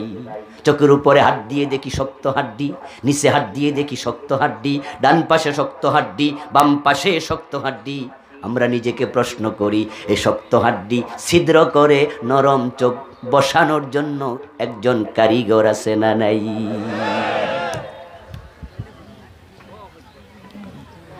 একটা মানুষের ওজন হয় 1.5 মণ 2 মণ, একটা হাতির ওজন হয় 50 মণ 80 মণ 100 মণ, 2 টন 3 টন 4 টন ওজন। ওই ছোট্ট মানুষটা হাতির কান্দে উঠে বসে, হাতিরে পরিচালনা করে। হাতি কথা না শুনলে হাতিরে পিটায়, হাতিকে ইঙ্গিত দিলে হাতি বসে যায়, ইঙ্গিত দিলে দাঁড়ায়া যায়। হাতিকে সার্কাসে নিচে নিয়া হাতিরে প্রশিক্ষণ দিয়া ফুটবল খেলা শিখায়। ছোট্ট মানুষটা তিমি মাছকে প্রশিক্ষণ দেয়, গ্রহ থেকে গ্রহান্তরে চলে যায়, চাঁদের দেশে চলে গেছে। আমরা আয়নার সামনে দাঁড়ায়া প্রশ্ন করি, মান যাল্লাযী জাহ্হাযাহু বিকুওয়াতিন মুফতাকারা। এই ছোট্ট মানুষের মাথার মাঝে এই ব্রেইনের শক্তি দেওয়ার জন্য একজন কারিগর আছে না নাই? আমরা প্রশ্ন করি, হাতের গড়ি একা একা হয় না, এ মোবাইল একা একা হয় নাই, এ মাইকের মাউথপিস একা একা হয় নাই, মাথার উপরে সামিয়ানা এটাও একা একা হয় নাই, আমার পায়ের নিচের জুতা একা একা হয় না, বসে আছি চেয়ারটা বানানোর জন্য কারিগর আছে, একা একা হয় না, পকেটের বল পয়েন্ট কলম একা একা হয় না। প্রত্যেকটা মাখলুকের পিছনে যদি একজন কারিগর থাকে, প্রত্যেকটা যন্ত্রের পিছনে কারিগর আছে। এত বড় আকাশ, এত বিস্তীর্ণ জমিন, মাথা উঁচু করা পাহাড়, এটার পিছনে বড় কারিগর আছে না নাই? চিৎকার দিয়ে বলুন, সে কারিগরকে। তুমি কপাল পড়া, তুমি নাকি আল্লাহরে খুঁজে পাও না। আল্লাহ নাই, তাদের সবচেয়ে বড় যুক্তি হলো, যা দেখি না তা মানি না। যা দেখি না, কথা বলেন না কেন? যা দেখি না তা মানি না। আচ্ছা, এটা কি একটা যুক্তি হলো? এর মতো বাজে কোনো লজিক নাই। এই যে বসে আছেন, এখানে অক্সিজেন আছে না নাই? কথা বলতে হবে, আছে না নাই? অক্সিজেন দেখছেন তো? যা দেখি না তা মানি না কেমনে হইল? আমার ভাইয়ারা, গোলাপ ফুল নাকের কাছে নিলে মৌ গন্ধ, মনটা ভরে যায় সুগন্ধে। গোলাপ ফুলের গন্ধ আছে, দেখার ক্ষমতা নাই, আমরা দেখি না। কত কিছুই তো আমরা দেখি না। আমার বন্ধু, না দেখে যদি তুমি মানতে পারো অক্সিজেন গোলাপ ফুলের সুঘ্রাণ, তুমি তোমার দাদার বাবারেও দেখো নাই, তার বাবারেও দেখো নাই। কত নাস্তিক তার নিজের দাদারেও দেখে নাই। কত নাস্তিক আছে জন্মের আগেই বাবা পেটে থাকতে তার বাবা মারা গেছে, দেখে নাই তার বাবারে। যদি কয় যা দেখি না তা মানি না, সে তো জারজ হওয়া লাগে।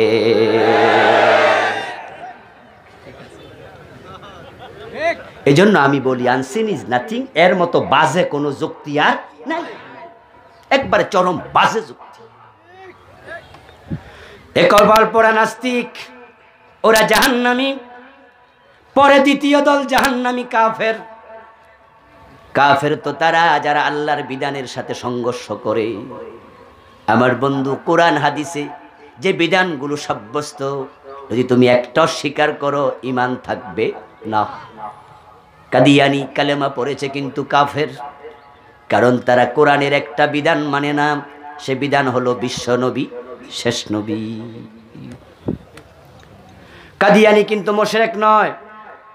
মুশরিক হলো হিন্দু বৌদ্ধ, মুশরিক হলো মাজার পূজারী, ঠিক না?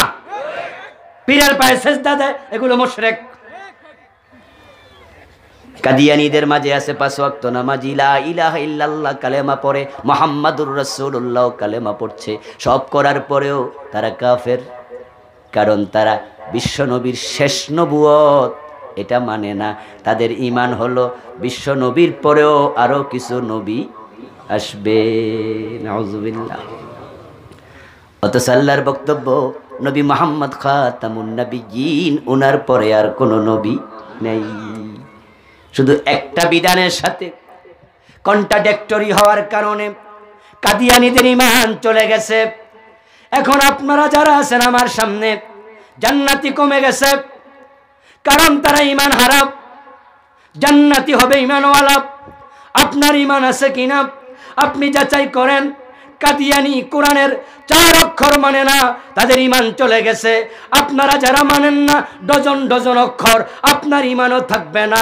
আল্লাহ বলেছে, আলা লাহুল খালকু ওয়াল আমরু, সাবধান, সৃষ্টি যার, আইন চলবে শুধু তার। এখানে অক্ষর 15টা। আল্লাহর আইন যে মানে না তার ঈমান থাকে না। এখন আপনি মানেন কিনা আপনাকে প্রশ্ন করছি, নিজেকে প্রশ্ন করুন, আমার কাছে জবাব দেয়া লাগবে না। কাদিয়ানী একটা বিধান মানল না, তার ঈমান শেষ।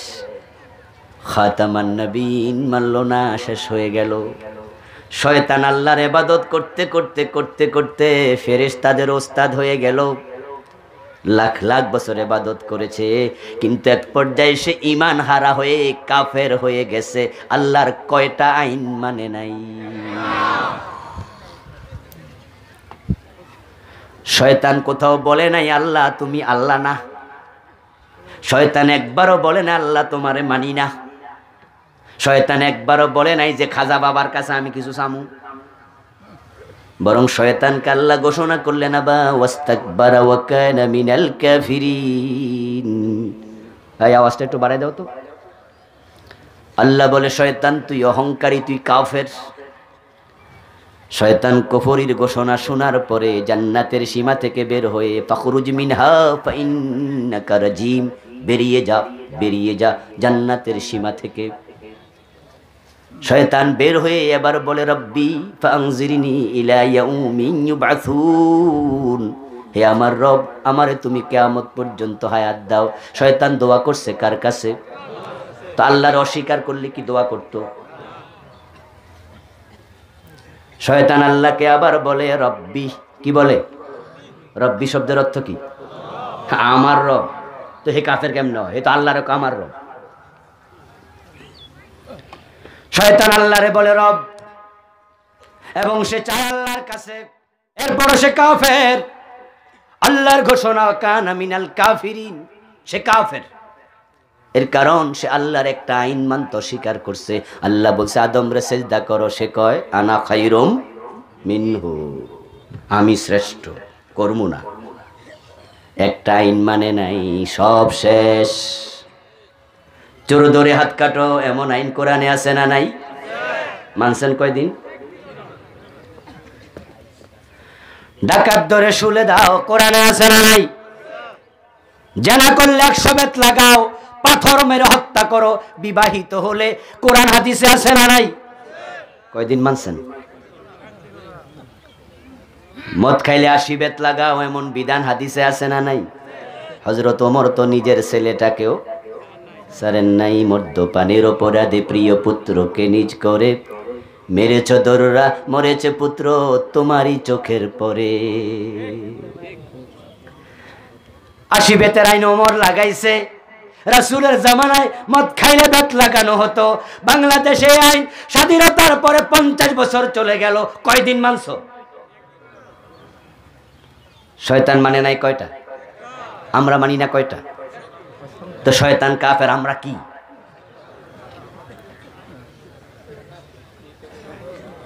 বলছেন হুজুর বলেন কি? আমরা তো মানি। ও ভাই হ্যাঁ, আপনি যদি মানেন আপনি মুমিন, যারা মানে না তারা কাফের। 90% মুসলমানের দেশে যদি আমরা আল্লাহর আইন মানতাম, মানুষের আইনে দেশ চলার কথা ছিল না।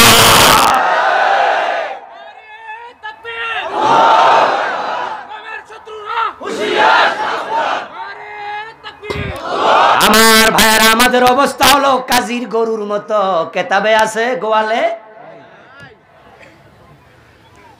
90% মুসলমান ভোটার লিস্টিতে আছে, বাস্তবে নাই। আমি মাঝে মাঝে বুঝার জন্য বলে থাকি, এই সাদা কাগজে যদি আমি কলম দিয়ে লিখি সরাইয়া গরু সুগার গুদন্তান্ন, উচ্চারণ কি হবে? কাগজটা পুড়বে। যদি লিখি পাকার পানরও শিকাননি, কি হবে? ভিজবে। কারণ লেখায় আছে, বাস্তবে নাই। বাস্তব আগুন হলে পুড়ে যেত, লেখা লাগে না। বাস্তব পানি হলে ভিজে যাবে, লেখা লাগে না। 90% লাগে না। বাস্তব মোমেন 51% থাকলে কোরআনের আইন কায়েম হয়, ঠেকানোর ক্ষমতা কারো নাই।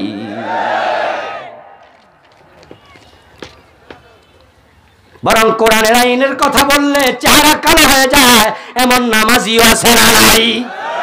কোরআনের আইনের কথা বললে রাজনীতির গন্ধ তালাশ করে, চোখটা বাঁকা করে কথা কয়। তুমি কিসের মুমিন? আল্লাহর কসম করে বলি, কাদিয়ানীদের মতো তোমারও ঈমান নাই।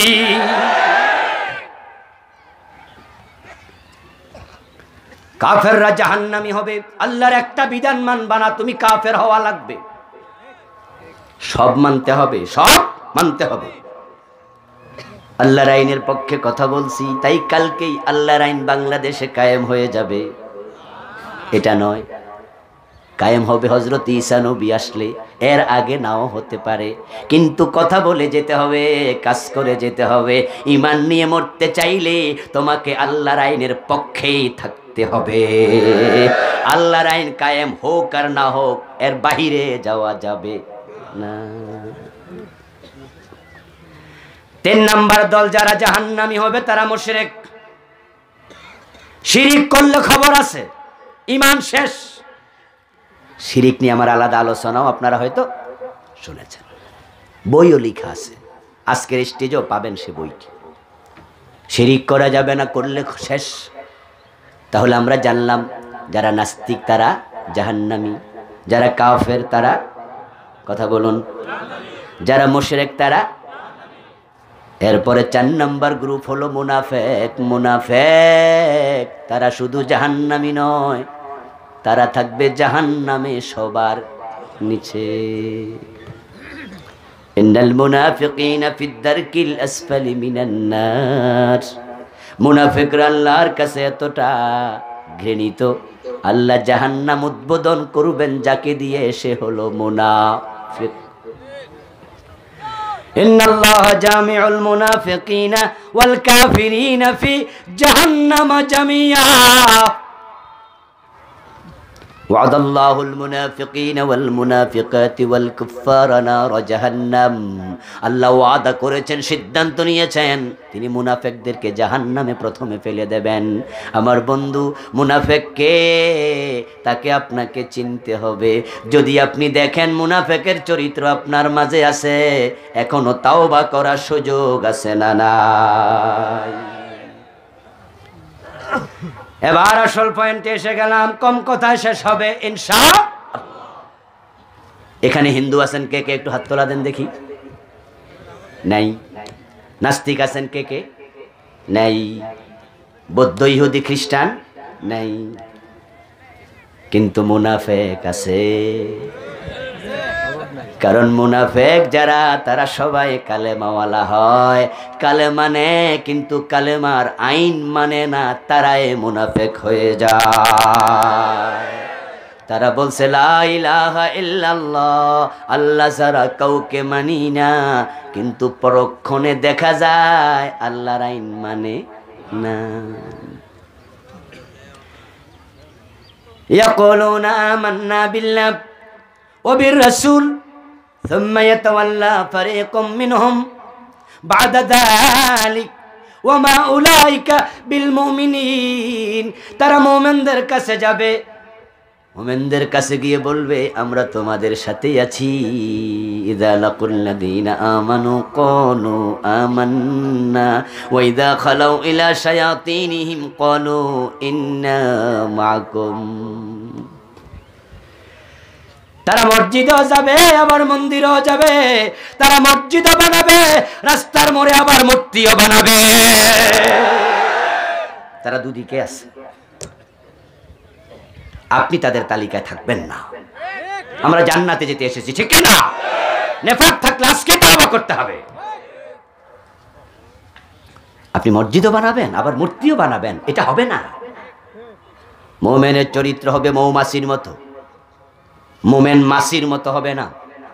মৌমাছি ফুল আছে যেখানে, মৌমাছি সেখানে। মৌমাছি কখনো টয়লেটের ভিতরে পাওয়া যায় না, প্রস্রাবে বসে না, শুধুমাত্র ফুল এবং ভালো জায়গায় বসে। তুমি মৌমাছি হতে হবে, একমুখী হতে হবে, দুইমুখী হইও না। দুইমুখী হলো মাছি। মাছিকে মিষ্টির দোকানেও পাওয়া যায়, টয়লেটেও পাওয়া যায়। এই জন্য মাছি হলো নিন্দিত, মৌমাছি নন্দিত। মানুষ মৌমাছি পালন করে আর মাছিরে থাপ্পড় মারে।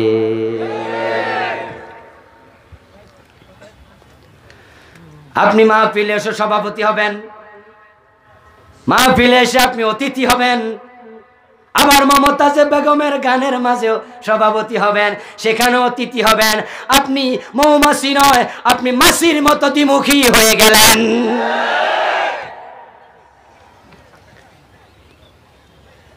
আপনি মাহফিলে বক্তা হয়ে আসলেন, শ্রোতা হয়ে আসলেন, মাহফিলের জন্য টাকা দিলেন, আবার গানের মজলিসও শ্রোতা হয়ে গেলেন। মাহফিলও আসছে, সিনেমা হলেও যায়, এমন শ্রোতা আছে না নাই? একমুখী না দুমুখী? ইন্নাহুম ইয়াকুলুনা মা লা ইয়াফআলুন। মুনাফিক যারা হয় তারা দ্বিমুখী হয়। তাই বন্ধু শ্রোতা, তোমাকে বলছি, যেই পা দিয়ে হেঁটে মাহফিলে এসেছ, ওই পা দিয়ে হেঁটে সিনেমা হলে যাওয়া যাবে না। ওই পা দিয়ে হেঁটে গানের মজলিসে যাওয়া হবে না। যেই মানিব্যাগ থেকে, দোকানের ক্যাশ থেকে মাহফিলে চাঁদা দিয়েছ, ওই মাহফিলে গানের জন্য চাঁদা দেওয়া যাবে না। ওই ক্যাশ থেকে আর যাবে না টাকা গানের মজলিসে। মাহফিলের অতিথি হয়েছেন, আপনি সৌভাগ্যবান।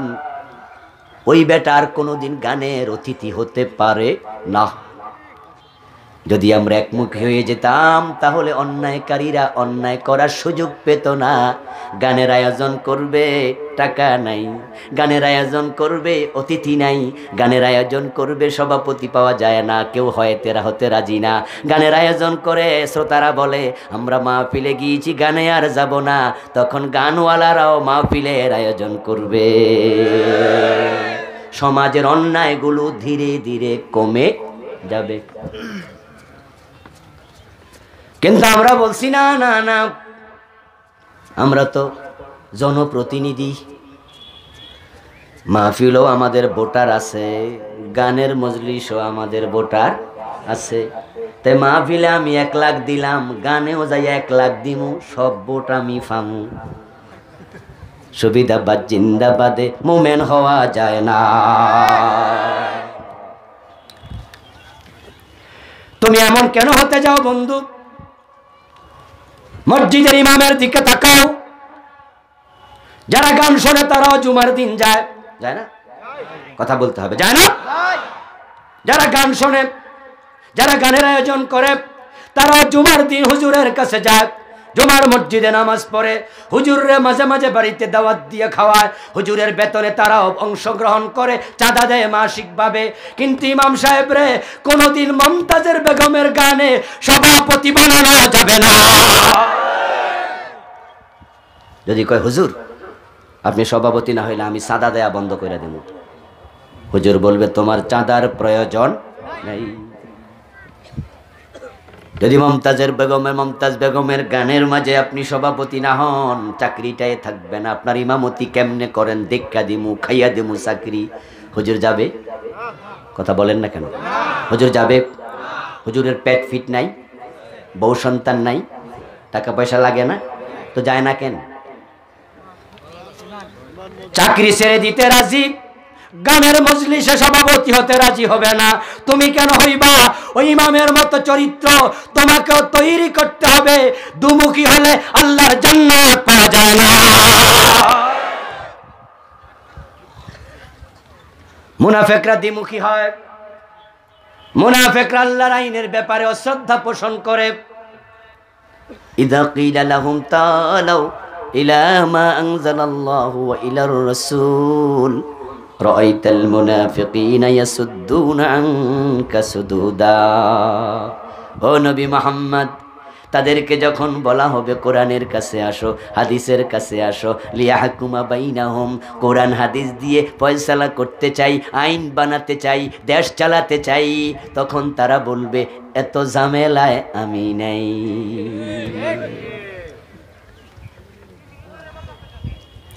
রাআইতাল মুনাফিকিন ইয়াসুদ্দুনা আনকা সুদুদা। আপনি দেখবেন আপনার মুরিদের ভিতরে, উম্মতের ভিতরে আল্লাহর পুরা দিন মানার আহ্বান করলে কিছু মুরিদ আলাদা হয়ে যাবে। এগুলো মুনাফিক। এই ভাই, নামাজের পরে দ্বীনি কথা হবে, ঈমান আমলের কথা হবে, বসবেন, বহুত ফায়দা হবে, অনেক উপকার হবে। গোল হয়ে বসে আলোচনা শুনছে, খুব ভালো। দ্বীনি কথা শুনলে তো ফায়দা হবেই, ঠিক না? কম হোক আর বেশি হোক, ফায়দা তো হবেই। এখন আলোচনা চলছে, এই অবস্থায় মসজিদের সামনে দিয়ে একটা মিছিল যাচ্ছে। মিছিলের কারণে আলোচনা শোনা যায় না।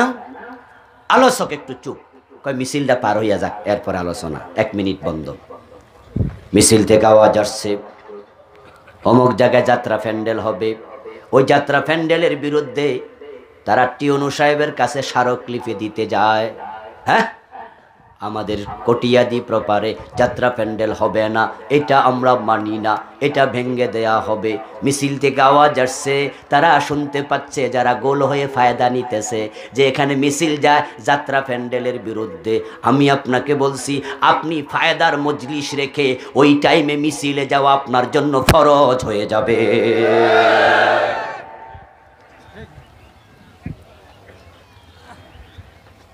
এবার যিনি আলোচক, উনি মিছিলের শব্দ শুনলেন, শুনে উনি বললেন, সম্মানিত ভাইয়েরা, আপনারা আজকে মজলিসে বসেছেন, আমরা দাওয়াত দিছি, কিন্তু এখন যাত্রা প্যান্ডেলের বিরুদ্ধে টিউনুর কাছে স্মারকলিপি দেয়া হচ্ছে।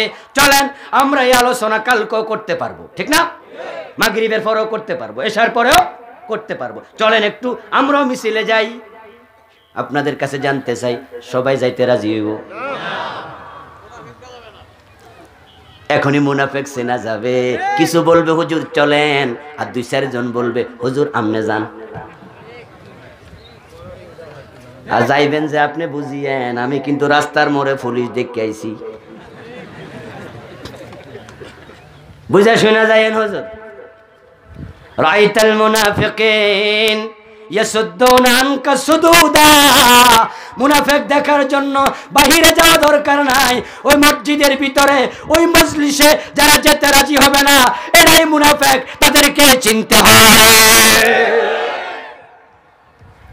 ইয়াসুদ্দুনা আনকা সুদুদা। তারা কে এত ঝামেলায় আমি নাই।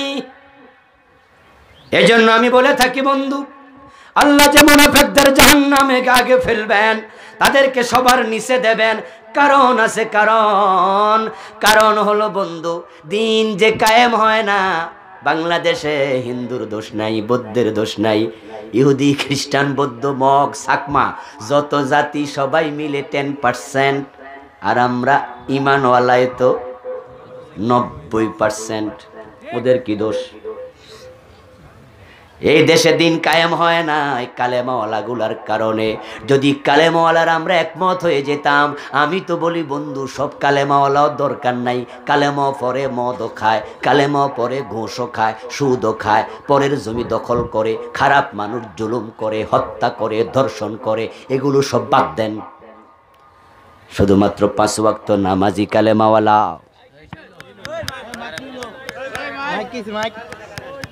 হয়তো কারেন্ট গেছে, অপেক্ষা করুন।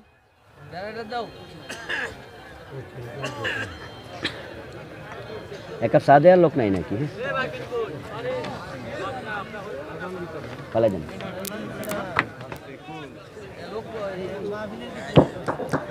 আমার ভাইয়েরা বলছিলাম খারাপগুলো বাদ দেন। আমরা যারা 5 ওয়াক্ত নামাজি তাবলীগের ভিতরে নামাজি আছে না নাই? কথা বলতে হবে, আছে না নাই? পীরের মুরিদদের ভিতরে নামাজি আছে না নাই? ইসলামী দল করে তাদের ভিতরে নামাজি আছে না নাই? কোন দল করে না, তাবলীগও করে না, পীরের মুরিদও না, এমন নামাজি আছে না নাই? শুধু নামাজিরা যদি আমরা আল্লাহর আইনের পক্ষে এসে যাই, কোন খারাপ মানুষ লাগবে না, আমরাই দিন কায়েম করে ফেলতে পারবো।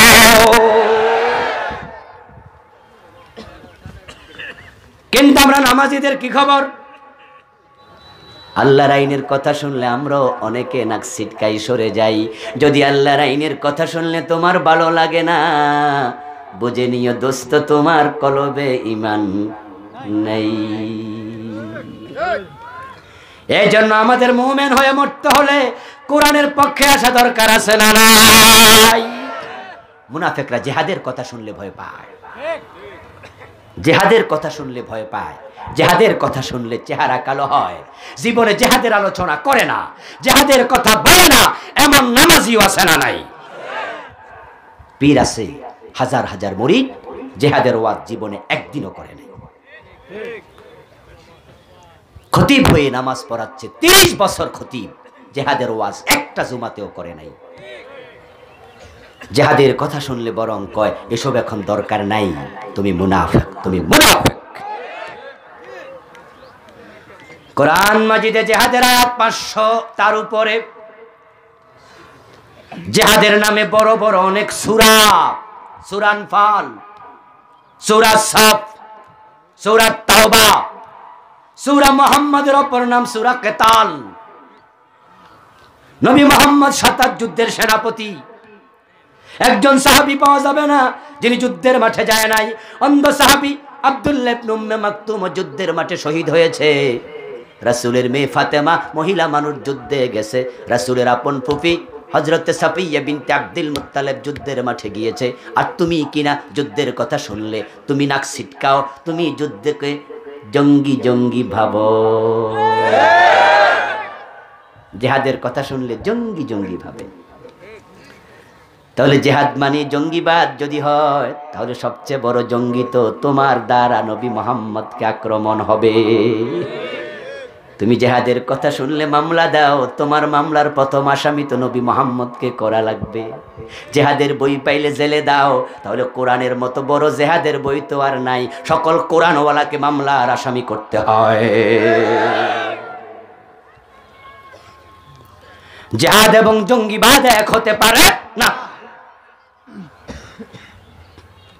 কিন্তু পরিতাপ পরিতাপ, পত্রিকায় লেখে জেহাদি পাই, জেহাদি বই। আস্তাগফিরুল্লাহ, শব্দের মাঝে কেমন একটা কি আছে না, জেহাদি বই। আস্তাগফিরুল্লাহ। কান খুনে ষোলো মুসলমান জিহাদকে ভয় পায় যারা, তারা মুনাফিক। কোরআনের সুস্পষ্ট বক্তব্য, ও নবী মুহাম্মদ, যখন আপনার উপর ওহী নাজিল হয়, ইযা উনজিলাত সূরাতুম মুহকামা ওয়া যুকিরা ফীহাল কিতাল রাআইতাল্লাযীনা ফী কুলুবিহিম মারাদ ইয়ানজুরুনা ইলাইকা নাযারাল মাকশিয়্যি আলাইহি মিনাল মাউত। যখন কিতাল নিয়ে, জিহাদ নিয়ে আয়াত নাজিল হয়, আপনি তেলাওয়াত করে শোনান, যারা মুনাফিক তাদের চোখ লাল হইয়া যায়। জিহাদের কথা শুনলে শরীরটা একটু গরম গরম লাগে, মিছিল করতে মন চায়। এই জিহাদ, জিহাদ একটা ভাব অন্তরে আছে। তুমি ইমানদার, জিহাদের কথা শুনলে মন খারাপ হয়ে যায়। আল্লাহর কসম করে বলি, তোমার ঈমান নাই, তুমি মুনাফিক হয়ে গেছো। তোমার আজকে তওবা করতে হবে। জিহাদ মানে শেখ আব্দুর রহমানের বোমাবাজি নয়। জিহাদ মানে বাংলা ভাইয়ের মানুষ হত্যা করে গাছে লটকানো নয়। জিহাদ মানে হলো অন্যায় যেখানে প্রতিরোধ করতে হবে সেখানে, এটার নাম জিহাদ। যদি এগুলোতে ঘাটতি হয়, ইমানে ঘাটতি আছে। আমার ভাইয়ের আসুন আমরা নিফাকি পরিত্যাগ করি, প্রকৃত ইমানওয়ালা হয়ে আল্লাহর সাথে সাক্ষাৎ করতে চাই, আমরা জান্নাত পেতে চাই। আল্লাহ তুমি আমাদের সকলকে জান্নাতের মেহমান হিসাবে কবুল করো, বলেন আমিন। হাযা মা ইনদি ওয়াল ইলমু ইনদাল্লাহ আলাইহি তাওয়াক্কালতু ওয়া ইলাইহি উনীব। আমরা একসাথে দোয়া করে বিদায় নেব।